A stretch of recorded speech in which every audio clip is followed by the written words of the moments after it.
بتكونوا بخير. تعالوا النهارده نعمل مع بعض اسهل تخزين الملوخيه زي بتاعه المحلات واحلى كمان بتاعه الشركات. تعالوا نشوف مع بعض. هنا معايا ميه مغليه، حوالي كوبايه من الميه المغليه.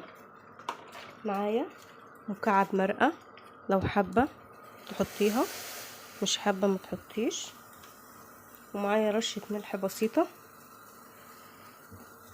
يعني ربع معلقة صغيرة من الملح، وبرضو رشة من السكر.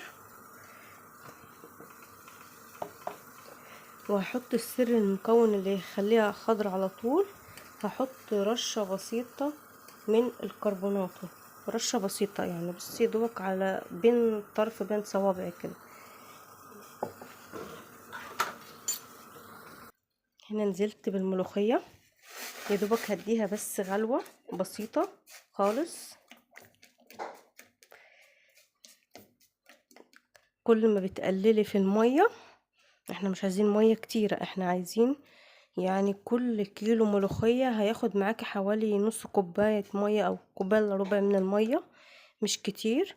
والطريقة سهلة جدا وبتطلع معاكي النتيجة حلوة قوي. وخضار الملوخية بتفضل زي ما هي، تقعد بالسنة زي ما هي، يا دوبك بس هتاخد غلوة على النار وهطفي عليها واسيبها تبرد. بعد كده خزنها في اكياس، لما تبرد خالص احطها في الكياس كده، يا دوبك بس غلوة. شايفين اللون حلو ازاي عامل ازاي؟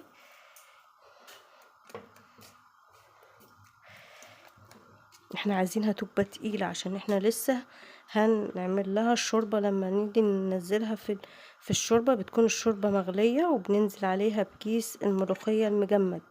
ما ينفعش افكها بعد كده احطها في الشوربة، هتكون اسودت مني.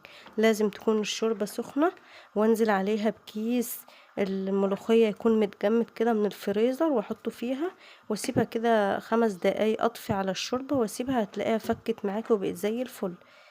هنا خلاص الملوخية يا دوبك تدي غلوة كده، انا كده هطفي عليها خلاص وهسيبها تبرد خالص. وهنا بعد ما خلاص بردت معايا، جمدتها حطيتها كده في الكياس زي ما انت تحبي، كل ما يعني على حسب قد الاكله بتاعتك.